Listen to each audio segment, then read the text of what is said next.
Olá, meus amigos e minhas amigas. Espero que todos tenham tido uma semana bem proveitosa e bem tranquila, tá? Cá estamos iniciando mais um programa das quartas-feiras, onde abordamos o assunto da saúde integral. Antes, abraço aos netinhos de sempre, a Maria, o Joaquim e a Julinha, tá? Um beijão para eles também.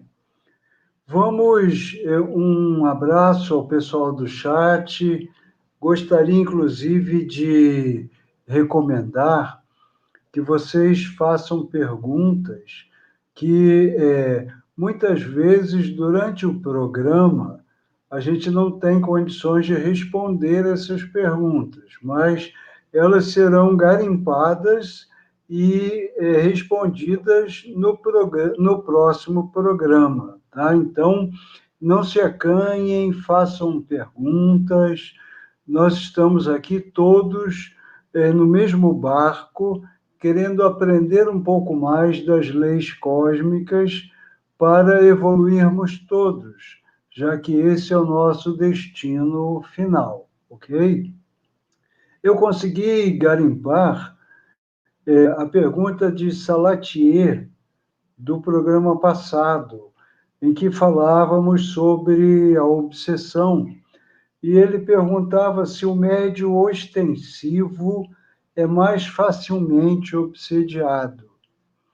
Na realidade, o médium ostensivo ou médium de serviço, ele tem as suas faculdades já bem desenvolvidas, as suas antenas já estão abertas. Então, isso facilita, evidentemente, a influência dos espíritos sobre o seu psiquismo.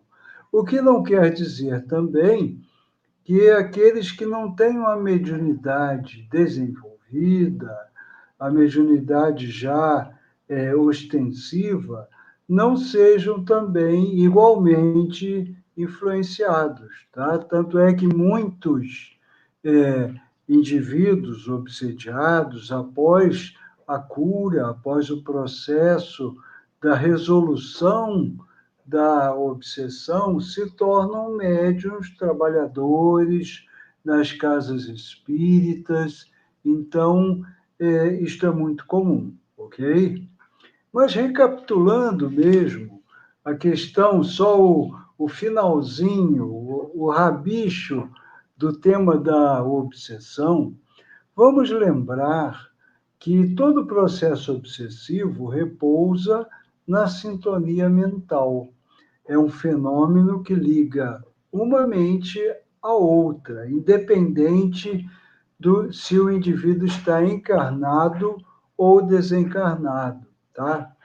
Vamos lembrar que Kardec dividiu didaticamente as obsessões em 3 níveis: obsessão simples, fascinação e subjugação.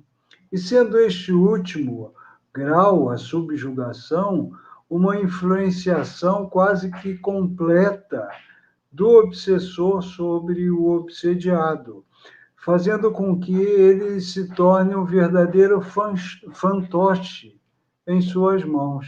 Nessas situações, nesses casos, é muito difícil você fazer um diagnóstico diferencial entre uma subjugação e uma doença mental. Por quê? Os distúrbios psicopatológicos são semelhantes. Então, o indivíduo alega ouvir vozes, alega ter visões, alega estar sendo perseguido. Todos esses sintomas psicopatológicos se encontram presentes também em doenças mentais, como a esquizofrenia, tornando isso, o diagnóstico diferencial, um processo muito difícil, tá? Mas muitos estudiosos já se debruçavam sobre essas questões, Merece registro, no começo do século passado, no ano de 1900, precisamente, o Dr. Bezerra de Menezes, muito conhecido de todos nós espíritas, publicava um pequeno grande livro chamado A Loucura sobre Novo Prisma, onde ele ousava defender a tese de que existiam casos de loucura que dependiam de um fator orgânico, que eram causados por agentes externos que ele denominava de espíritos. Então, vejam a precocidade da ideia do Dr. Bezerra, já em 1900, no começo do século passado, defendendo a tese da possibilidade do desequilíbrio mental ser originado por uma ação, por inteligência extrafísica. Então, isso deve ser levado muito em conta, né? A ciência, até então, naquela época principalmente, relutava muito nessas condições de aceitar a espiritualidade. Havia, inclusive, uma certa perseguição aos centros espíritas, alguns acabavam virando casos de polícia, existiam psiquiatras, pesquisadores que achavam que o espiritismo contribuía para a loucura. Tudo isso criava um clima de um certo antagonismo, né? Mas, hoje em dia, com o progresso da ciência, já houve uma maior aceitação, pelo menos, desta possibilidade. Tanto assim o é que no Código Internacional das Doenças, que é um livro onde são estabelecidos todos os diagnósticos com números específicos, existe o código F44.3, que quer dizer especificamente estados de transe e possessão. Então, percebam que hoje, já no século XXI, a medicina alopática aceita, pelo menos, questionar, pelo menos refletir sobre a possibilidade do indivíduo estar sofrendo de estados de transe e possessão. Então, houve uma abertura muito grande, e acredito mesmo que essa abertura vá continuar se prolongando cada vez mais, na medida em que a ciência desenvolver aparelhos para detectar as energias do perispírito. Então, hoje já temos a ressonância magnética, temos a tomografia, a emissão por pósitons. Então, temos uma série de elementos diagnósticos, de recursos diagnósticos, que utilizam as frequências radiônicas, utilizam as frequências enérgicas para detectar, para vasculhar o interior do corpo físico.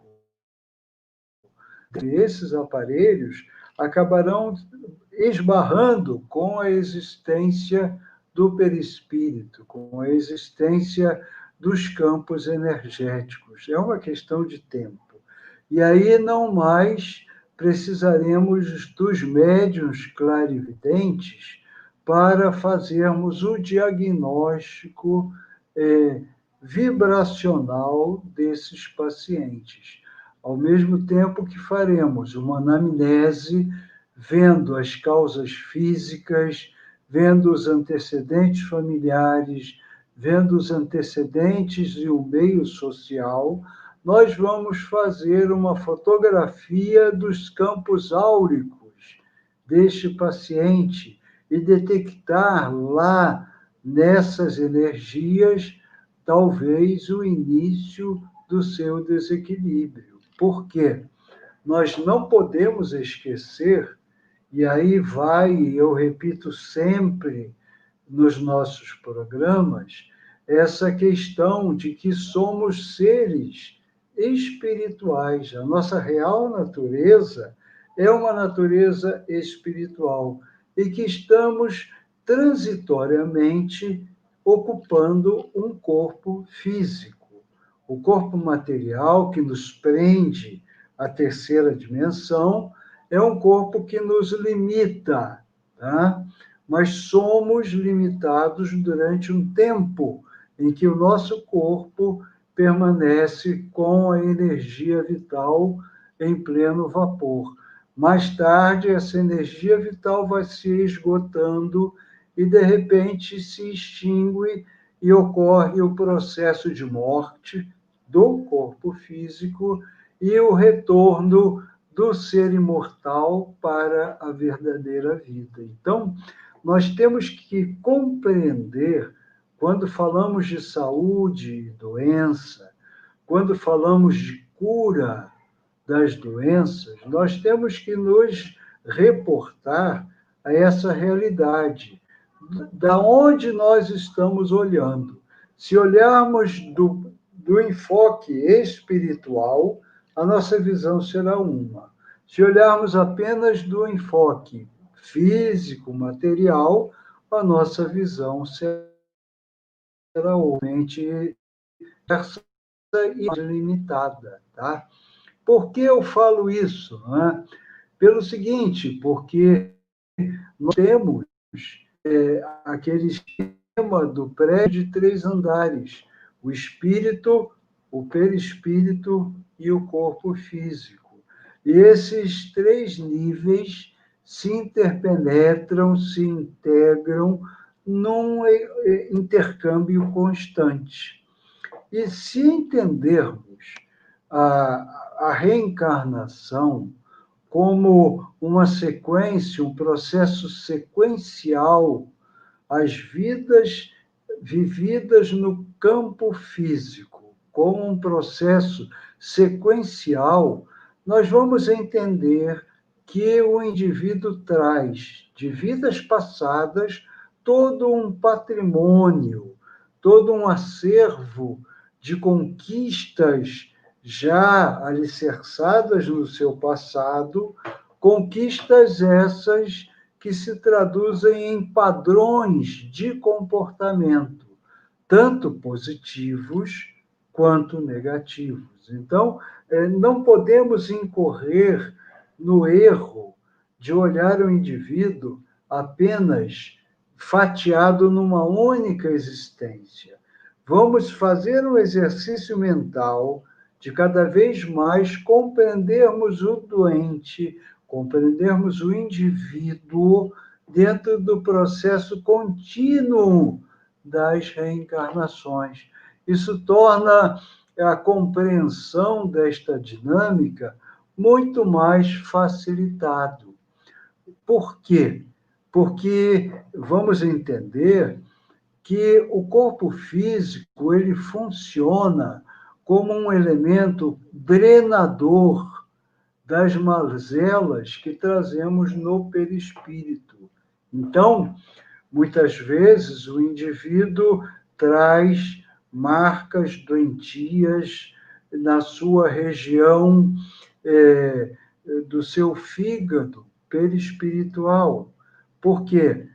A cada órgão físico corresponde um órgão no perispírito. Então, se esse indivíduo já traz um exemplificando na área hepática, ele vai ter consequências nesta vida na região do fígado, ou seja, o corpo vai atrair, vai drenar no sentido de reequilibrar, de purificar o corpo perispiritual. Então, o corpo físico, para os mais antigos, que viveram a época do mata-borrão, eu não sou dessa época, graças a Deus, ouvi dizer, não é, do mata-borrão, mas o corpo funciona como um mata-borrão do perispírito. Então, muitas doenças, elas acabam acontecendo no corpo físico de uma forma libertadora. É como se o perispírito pudesse colocar para fora no corpo físico. Aí a gente já pode entender a diferença da cura do ponto de vista espiritual e do ponto de vista físico. O indivíduo que tem o corpo físico acometido por uma doença que veio drenada do perispírito, ele pode entender que ele não está curado, que ele está doente. Entretanto, do ponto de vista integral, da saúde integral, nós podemos dizer que este indivíduo espiritualmente está se curando. Por quê?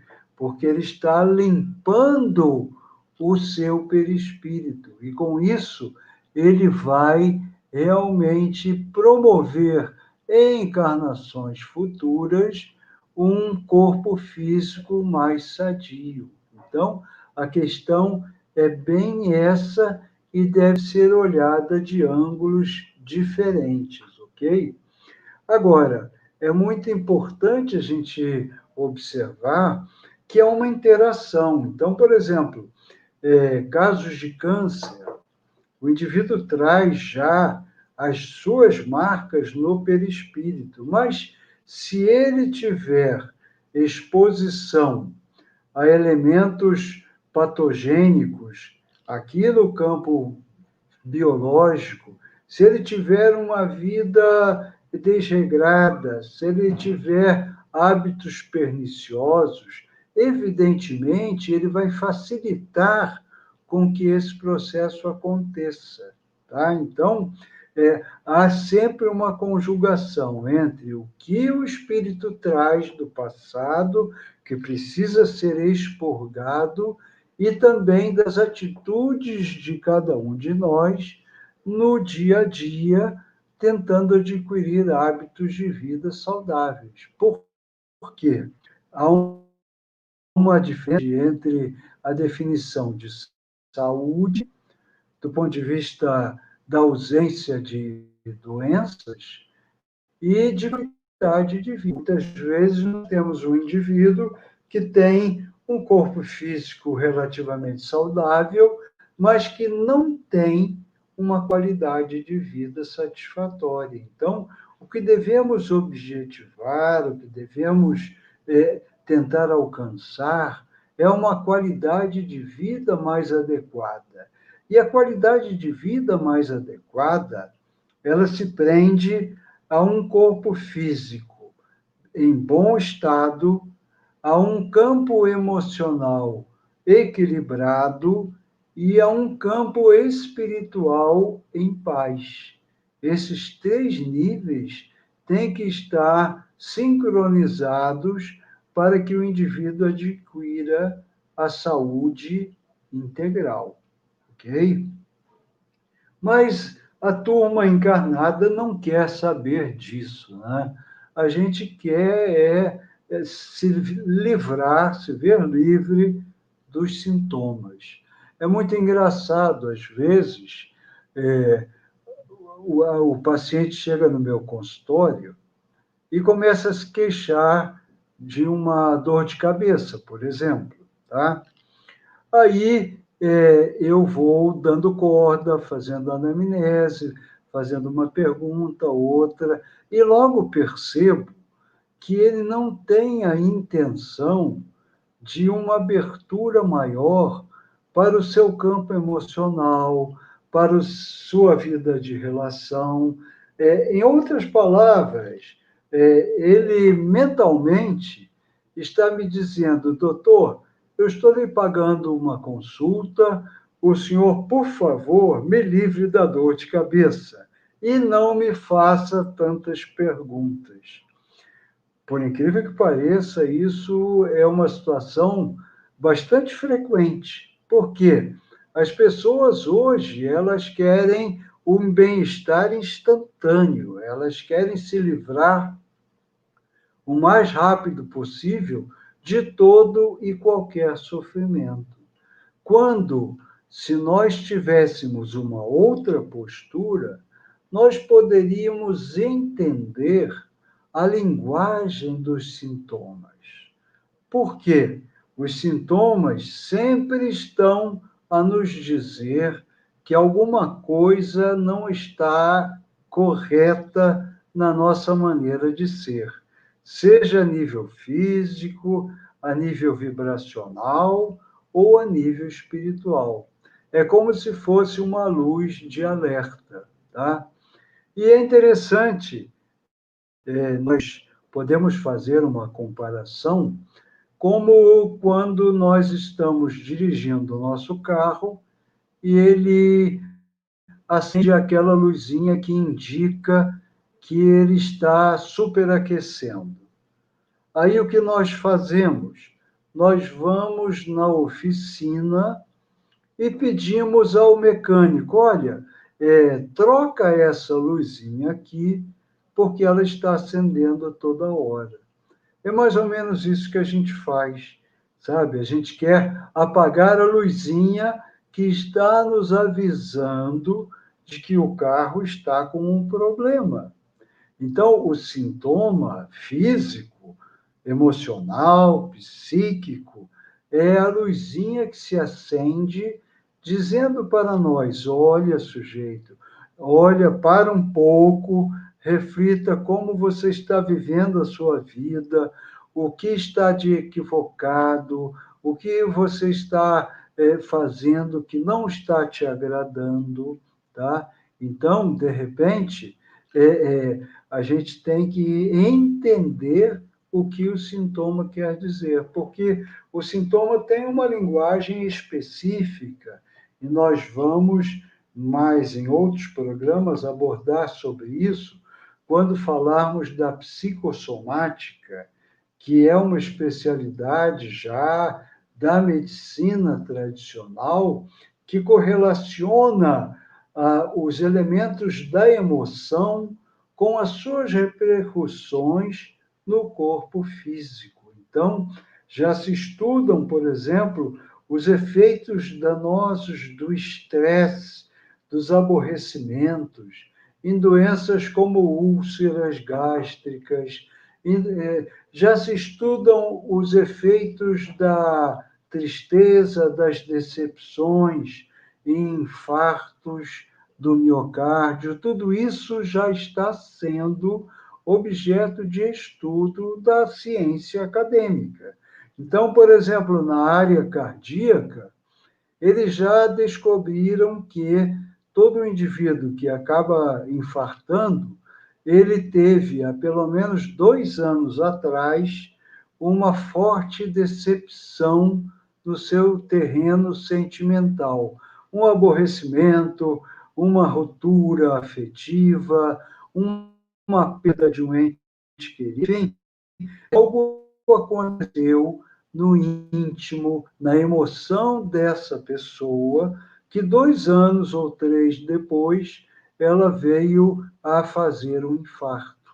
Evidentemente, se esse indivíduo tem essa decepção, tem essa tristeza, tem esse problema, e também é um fumante invertebrado, como se diz, é um alcoólatra, é um glutão, vive de forma desregrada, ele vai contribuir para a integração dos sintomas que vêm de dentro com os sintomas e os efeitos que aparecem fora. Então, percebam que o resultado final é uma interação da maneira pela qual você vive, do modo pelo qual você vive, e com as cargas que você traz da sua ancestralidade, seja dessa vida, seja de vidas passadas, tá?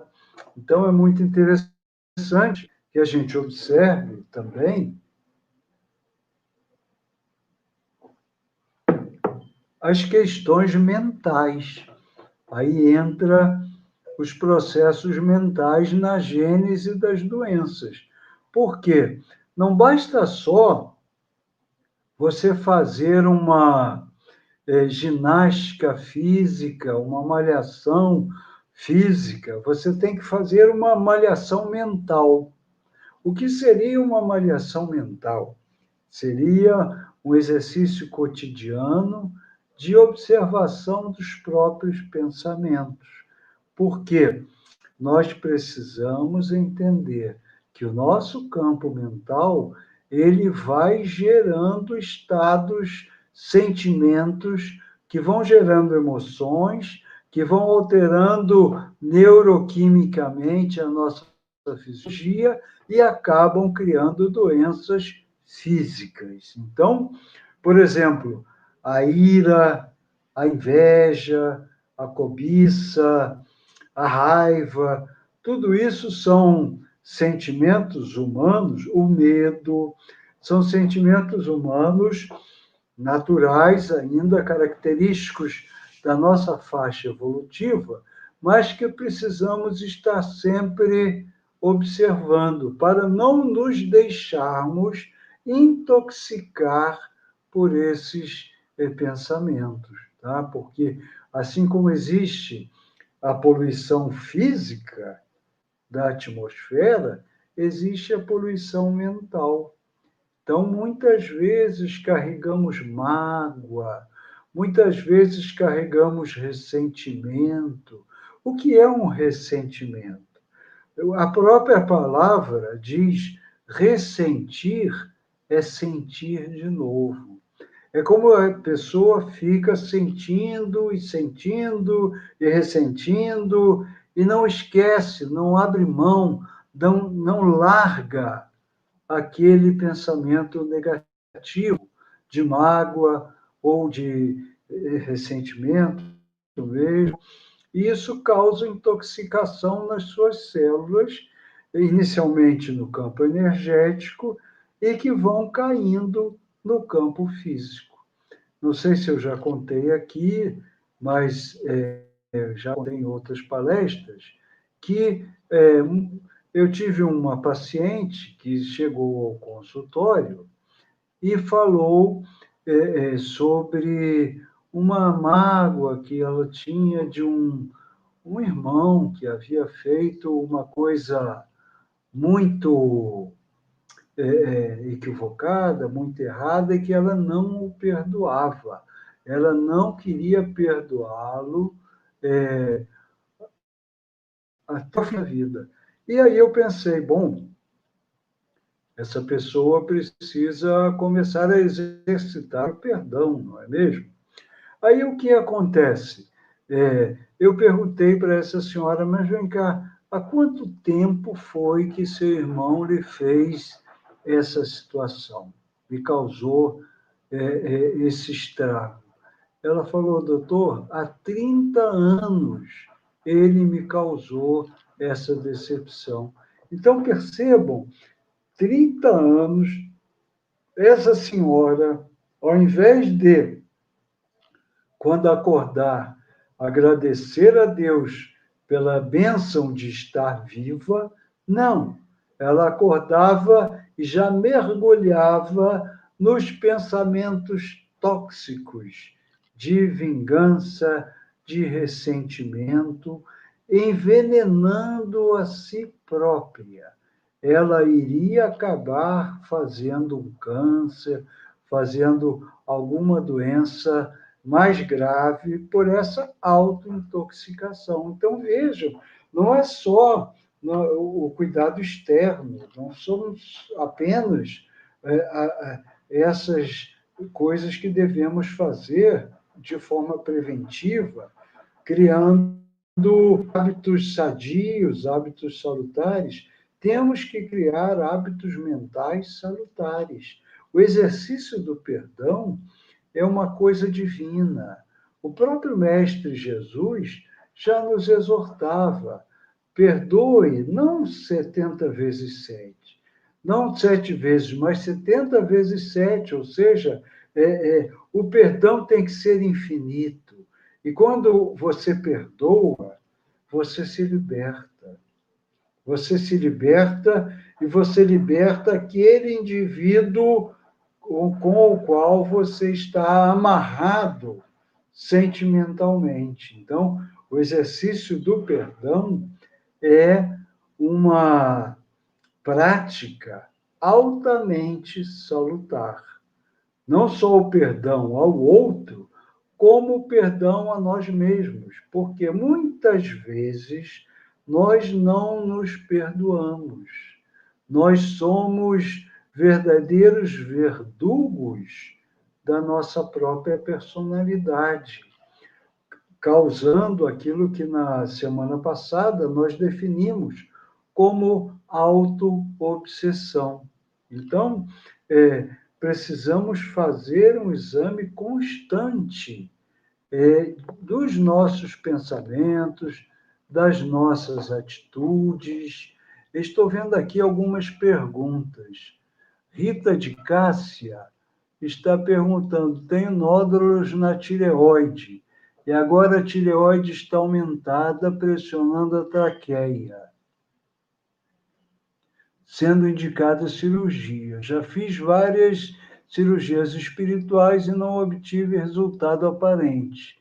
Será a causa do passado? Veja bem, essa questão pode ser realmente uma causa do passado. Por quê? Esses inputs que vêm dos seus campos energéticos vão caindo no corpo físico. Enquanto está no começo, você pode até reverter com um tratamento espiritual, com uma cirurgia espiritual, mas se passa de um certo nível, a coisa já fica carimbada no corpo físico, e aí somente um tratamento físico, seja medicamentoso, seja cirúrgico, poderá resolver aquela situação. Agora, a gente nunca sabe se isso é uma causa do passado ou se isso também pode ser uma causa da sua vida atual. Por quê? A tireoide está ligada ao chakra laríngeo, que é o chakra que corresponde à expressão da nossa vontade, à expressão do nosso ser. Então, a gente observa muitas pessoas que não têm a coragem de falar o que pensam, muitas pessoas que costumam, a gente chama de engolir sapos, que não se expressam, essas pessoas costumam afetar o seu chakra laríngeo, que num desequilíbrio contínuo, ele poderá causar o desequilíbrio físico da sua tireoide. Então, não se sabe previamente se é a causa lá de trás ou se é a causa dessa existência. Mas, e também não podemos, com certeza, diagnosticar, por exemplo, se nesse exemplo o indivíduo engole sapos, talvez por um processo da educação dele, ou talvez porque em outras existências ele já traz o hábito de engolir sapos. Então, é aquilo que eu digo a vocês, tudo se interpenetra. Nós temos que entender o ser humano encarnado como um espírito em contínua evolução, em contínuas encarnações, tá? Vejo aqui uma outra pergunta do Edson Menezes. A mente parece provocar desordens e adoecimentos em nossos corpos. Como podemos manter nossa mente com autoestima diante de perdas de entes amigos, de sentimentos de solidão e exclusão social? É uma pergunta difícil, não é?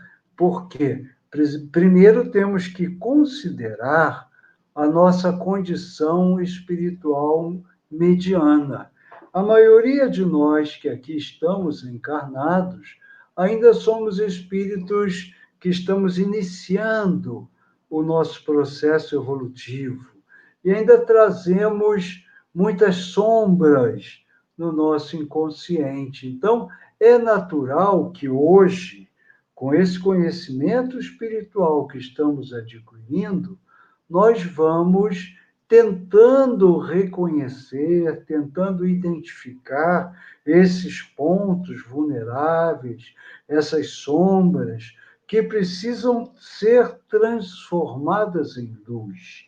Entretanto, muitos de nós atravessamos situações de choques, situações traumáticas que nos empurram ladeira abaixo. É como se nós estivéssemos subindo todos uma montanha, tá? Então, já estamos num determinado nível e falseamos os pés e escorregamos montanha abaixo.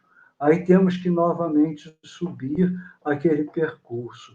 Assim é a nossa escalada evolutiva. Então, principalmente nos dias de hoje, em que está havendo essa transformação, essa transição planetária, os elementos no astral estão em bastante conturbação.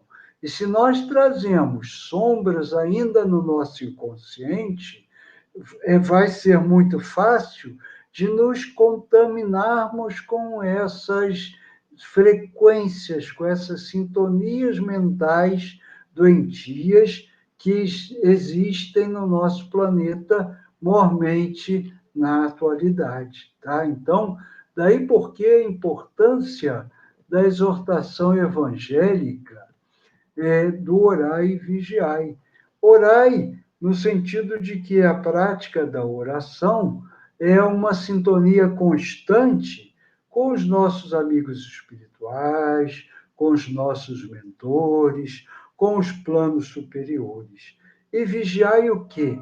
Vigiai os nossos pensamentos, para que nós não caiamos novamente nesses estágios de desequilíbrio que acabam retardando um pouco a nossa marcha, ok? Então, hoje, a gente refletiu um pouco sobre a questão da saúde integral, a questão da cura. A verdadeira cura é a cura do espírito, é a cura daquele que encontra a paz dentro de si. Evidentemente, esta cura é difícil, ela é conquistada centímetro a centímetro, encarnação a encarnação. Mas nós só temos a agradecer à misericórdia divina a possibilidade desse remédio salutar que é a reencarnação, que nos permite essa recapitulação e esse encontro com a nossa própria essência. Então, quando falamos em cura, falamos em saúde integral. E o que seria a saúde integral? A saúde integral consiste, basicamente, numa mudança de atitude em relação à vida, através de um maior conhecimento de si próprio. Então, quanto mais você se conhece, mais você consegue detectar os seus pontos frágeis, as suas sombras, e mais facilmente você pode recomeçar um processo de autocura. Porque a cura só existe como autocura, na medida em que você decide ser um indivíduo renovado para o bem, para a luz e para o amor. Valorizar a si próprio, respeitar o semelhante, Cuidar da terra com carinho e descobrir Deus no templo do coração são as consequências naturais daquele que resolveu despertar para o verdadeiro significado da vida. Então, esta é a lição de hoje. Vamos meditar, vamos olhar para dentro, vamos deixar o medo de lado, a ansiedade de lado, vamos agradecer esta possibilidade maravilhosa de nos reencontrarmos com a luz, de nós nos reencontrarmos com a saúde e darmos mais alguns passos em direção à cura integral. Essa era a mensagem de hoje. Desejo a todos uma boa semana e que possamos, na próxima quarta, aqui estar reunidos novamente. Um abraço a todos e fiquem em paz.